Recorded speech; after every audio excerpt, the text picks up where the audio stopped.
Hi everyone, Peter Hickman here in association with Dunlop Tyres. We're going to take you around the Isle of Man TT, my first ever senior TT, my first TT that I ever did back in 2014. This is the onboard lap from my Newcomers Lap Record, so it's the 6th lap of the senior TT. So we're on the start and finish now, heading into the final lap of the senior race. So we've done nearly 200 miles of racing already. And we're heading over the top of St Ninians, just there, big jump. You can see the bike flicking from left to right and back to the left again. You want to stay on the left hand side of the road down here. Yeah, the bike jump through, big compression through the bottom of Bray Hill just there. Big jump over the top, 2 of them. Another jump just here as you go through the left, and they're really hard on the brakes. Something that's really important at the Isle of Man TT is to have a very stable bike. Something I've always found with Dunlop tyres being very stable, whether it's under braking, hard lean angles or really hard acceleration. The Dunlop tyres have always been very stable. I'll talk to you a little bit more about that as we go through the lap and why the tyres are as stable as they are. Now the front tyre's actually done 5 laps already. The front tyre will do the whole race, so the whole 226 miles the front tyre will do. It's only the rear tyre that will do a maximum of 2 laps normally. In this race, because I'm using the super stock bike, it's a bit harder to change the rear wheel, so we opted for a slightly harder compound rear tyre for the first 4 laps. So I did 4 laps on one tyre and then just did 1 wheel change at the end of lap 4 and put a softer 2-lap tyre in for these last 2 laps. So we've done lap 5 already and now we're on to lap 6. We're going to head now up towards Ballagary. Something else that's really important about tyres in the Isle of Man TT is having a tyre that you can see the bike's upright quite a lot through these big long straights. You need a tyre that's going to generate the heat from that centre into the sides of the tyre, so you've got that confidence and grip to go into places just like that at Ballagary at 160 miles an hour. You've got that confidence because you know that the temperature is in the side of the tyre there. Another important thing, actually, talking of tyres, aerodynamics. You know, these bikes are doing as it screams through the top of DJ's corner there on the run up to Crosby. An aerodynamic tyre is obviously going to make a difference to us because the bike's pinned, as you can hear, and at that speed it's not really about horsepower, it is about aerodynamics. So having an aerodynamic tyre makes a big difference for not only your top speed but again stability and cornering. Hard on the brakes, down a couple of gears as we come into Greeba Castle. And you're going to see a lot of directional changes through here. There's a big camber drop just there. You've got to watch the rear of the bike doesn't step out. Flicking left, flicking back right again. Out towards the 2 dogs on the left hand side.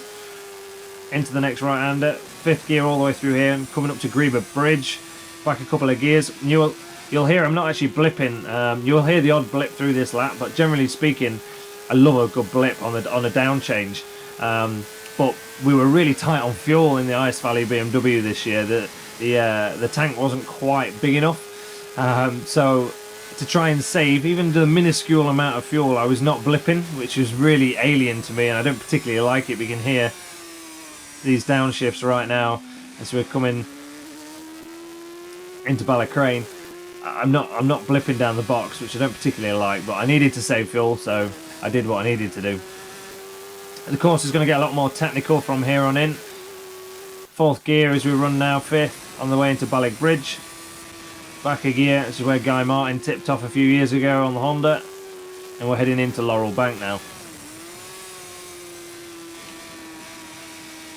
Obviously throughout TT week we ride on different classes and we also ride on different types of tyre. So in this senior race we're obviously on the superbike slicks, slick front and slick rear, but on this bike, which is actually a super stock bike, in the super stock race we have to run on road legal tyres. So it definitely makes the bike feel very different. It's obviously got tread on it, and the Dunlop multi-tread technology really helps with the traction when the bike's upright as well as when it's on its side. So they change how the tread pattern is depending on where you are on your lean angle. So the more lean angle you've got, the more grip you've got, and as you pick the bike up, the centre of the tyre is different, has a different compound, which gives it the stability and the grip that you need when you're upright, but you've still got all that grip on the side of the tyre as well. Now we're catching a back marker here. I've already kind of planned now what I'm doing. I've just rolled a little bit there. You can hear the bike's just shut off just slightly, and I'm trying to get a run now onto Cronky Body. I didn't want to shut later on. I wanted to try and keep the throttle on. It didn't quite work because I catch him a bit too fast just there. He'd rolled off a little bit, unfortunately, but there you go. Cost me a little bit of time, but nothing too much. Top of the 11th just coming up now. Big, fast, ballsy corner, 6th gear. You've got to have a lot of confidence running through there. The dab of the brakes just going into here, back another gear. Flick right and then flick left. Really hard to make the bike change direction at these sorts of speeds. You know, from 120 mile an hour upwards, the bike just wants to go forwards and straight, and you need to try and muscle that bike in and around. Hanley's wall just there on the right hand side. I'm going to run through McGuinness's. We're already back into top gear again now. It's really, really fast through there. Ace little corner into the top of Vigaro.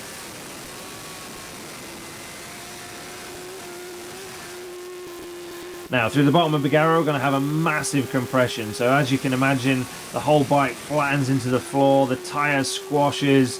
It's really hard. It doesn't really look like much through there, but honestly, the bike and the G-force that you go through is immense, really, what that bike goes through. And the Dunlop tyre uses something called a carcass tension control system, which basically, as the tyre squashes, it disperses that force through the carcass, which basically means that the way that it does that is to keep the stability in the bike. And that's a big reason, or one of the big reasons, that I've been using Dunlop for so long. I've always found the tyre really, really stable. And as I've said already, the TT, you need a bike that's stable.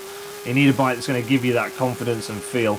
And it's all these types of technology, like the carcass tension control system, like NTEC, which means you can run different pressures. On you road guys can run with the NTEC technology that Dunlop have got. You can run on a harder pressure when you come to a road, and then when you come to a track day, you can literally use the same tyre, drop the pressure, and the NTEC technology takes over and allows you to do that and use the same tyre for both disciplines. Something that's very unique. We're back into Bishop's Court. I'm going to click 6th gear. We've just come through Kurt Michael, one of the best sections on the TT course. Really physical again through all this. 6th gear. We're heading to a place called Alpine. I'm pretty sure I stay in 6th gear. Normally I go back to 5th for this one, but yeah, I'm staying in 6th and just rolling it. I'm just trying to save a bit of fuel again. Keep that corner speed up. Pin now all the way down to Balaf. You're covering some distance when you're doing it like this. All the way back down to 1st gear. Not many riders use 1st gear, a lot of them use 2nd. I tend to like to use 1st, get that engine braking, get the bike to pull me back in a little bit. Hard on the gas again now. I've short shifted a couple of gears to start with. And we're coming to Ballycry. Big jump, Ballycry, big jump. 160 mile an hour as a run through here. Stand the bike up. I stay on the left hand side of the road. Less of a jump on the left hand side of the road. Taught that by Milky in the first few years that you get to go across, and while you're learning, he always says jump on the left hand side of the road. Much less of a jump. Won't bother you so much. Means you've got more control over the bike because it's in the air for less, obviously, before it. But you know, in your first year, it's not all about lap times, although this is obviously the fastest lap ever by Newcomer. That wasn't what I set out to do. I just set out to enjoy myself and ride my bike and learn something new. You're going to hear the bike absolutely screaming its head off on the run all the way down here now. Can you imagine what the wheels and the tyres are doing at that sort of speed? That's 190 mile an hour plus as you're running through Sulby. Something else that Dunlop do is on a radial tyre, how they make them, they kind of have an overlap, or Dunlop do or have some technology called jointless belt construction, which basically gets rid of that overlap, and it means that the tyre's less prone to vibration and having problems like that as well. So again, improving stability, improving grip, improving feel and rider feedback. I've been involved with Dunlop now for quite a few years. I actually started my career on them. Interestingly enough, my dad was a development rider for Dunlop back in the 70s, and I've also been doing a lot of development with Dunlop over the last few years. Not only with the road guys, with the race guys, they actually work together very, very closely. not only for world endurance but for TT and for short circuit. So the tyres that I'm running on and you see me running on, generally speaking, I've helped develop them, which is quite cool and good for you guys back at home that are buying a product such as Dunlop Tyres. You know that the same people that have built and designed them, and you know they get built in the same factory as my race tyres that go around the Isle of Man TT. You have the same people producing them tyres for you guys. I'm going to slow down just through here. Horse Saiga had crashed, unfortunately. I've rolled right off now. You never really know what you're going to come up to, so I was back to second or third gear there. Normally you'd be fifth all the way through it, so I lost a good few seconds there, unfortunately, but luckily Horse was okay. He had a broken leg, I believe, but he was alright. Great guy, Horst is. If you've never met him, he's a really, really cool guy, Swiss. Down into Parliament Square, really hard on the brakes now. Get that front end dug in, get it turned into the right-hander. Short shifts the gear on the left. Just there, up to third. Into Mayhill, really bumpy now. It's actually been resurfaced since this lap, so it's a little bit nicer through here nowadays. Really bumpy there. You can hear the bike actually vibrating and shaking over the top. Through White Gates. Stella Maris next. Nice, really banked right-hander just there. And now we're into Ramsey hairpin. Really slow. Feel like you're going to fall over, you're going that slow. You're used to doing so much speed. The average speeds to here are pretty ridiculous, 144 mile an hour plus. Some of us guys are doing from the start line to there, so it's a fast section all the way from that point onwards, or to that point, should I say. Interestingly enough, I said about this front tyre already doing 5 laps, and it's done 5.5 laps now. But honestly, you wouldn't believe how this tyre would do 226 miles and still feel absolutely mega. You know, I'm still hard on the brakes. It's still got the stability needed there. It's still got the grip right on the edge as we're going into the gooseneck just there. Even after all that mileage and pounding around the Isle of Man TT, the tyres just keeps gripping. Really fast section up here now. Coming into Joey's 26 milestone. Nice, using all the road on the exit. Running up to Guthrie's next. Big, fast, 5th gear left-hander.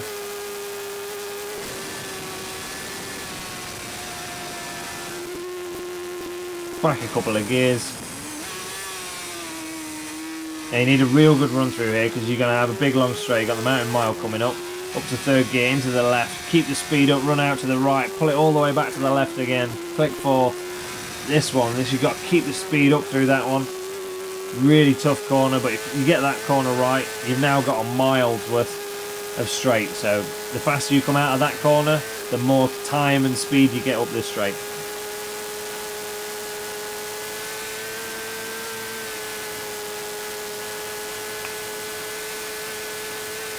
Listen to that engine sing, it's absolutely howling.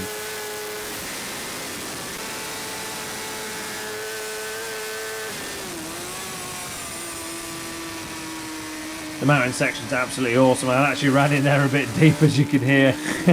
I picked the throttle up and then shut it again because I realised I'd gone in a little bit deep. Fortunately, I had just enough room.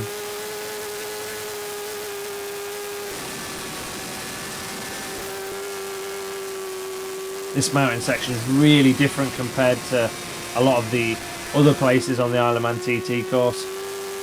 That whole first half of the lap's really enclosed with the trees and the walls and the houses going through Kirkmichael and all the rest of it.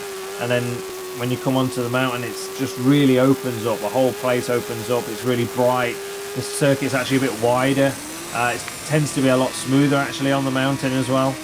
Many of you, I'm sure, will go out and do laps when you're over at the Isle of Man TT. I can't wait to get back. It's been too long already, hasn't it? Into the bungalow now. We've not got too far to go. We're nearly at 32 miles when you go through the bungalow. I have a pit board on the left there nowadays. Not back then. I didn't really have a pit board in 2014. I didn't really want to know where I was or what I was doing. I just wanted to ride my bike. Looking over to the right hand side of the road, into the left. Hard on the gas again, getting that tyre to squash into the floor and get that grip. Up to 5th. Up to the marshal post on the right. There it is. Into the 32nd. Missed the first apex. Missed the second one. Into the 3rd one. There you go. Windy corner next. Called windy corner for a very obvious reason. It's windy. Either hits you from the right or it hits you from the left. It can be different day to day, lap to lap. You just got to watch it.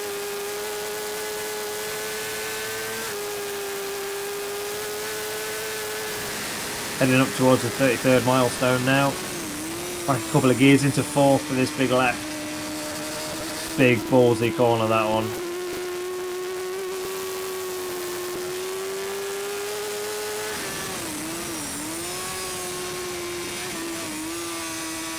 Heading towards Kate's now. Nice little wheelie as we come out of here. Just a little one. There it is. Up to 4th gear. Into Kate's. Back out again. Now we're heading down towards the Craig. You could just hear then there was just a little mist from the engine. That's it running out of fuel. So even when we come out of here, it just kind of keeps dying and going a little bit. There it is. Not too bad that time. I remember that year, some years it was, or some laps it was really, really bad on that second lap. Obviously managed to save a bit more fuel these last 2 laps. Really fast corner this left hand now, Brandish. It's so fast. 4th gear. Really get the hammer down. Back up to 5th. And short shifted to 6th to try and save fuel. Really fast through there. What awesome place to watch. If you ever want to go and watch somewhere cool, that's where you need to go.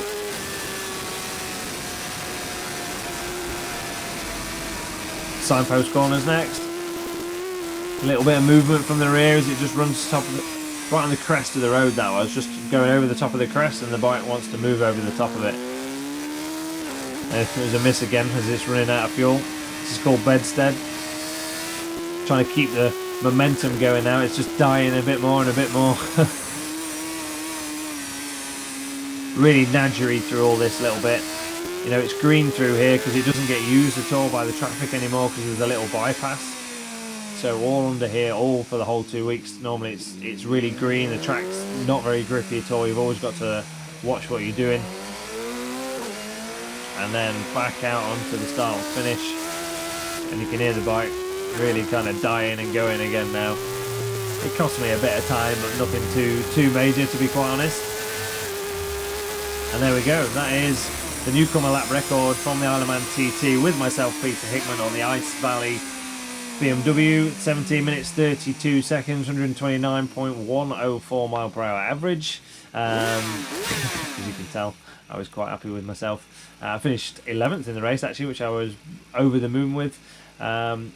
Had an amazing 2 weeks for my first year there, and you know, it has to be said that, you know, a lot of my success is also down to the tyres that I'm riding on, and that is Dunlop. So make sure you check them out. Thank you very much for watching, and I hope to see you all trackside very soon. Cheers guys, see you later.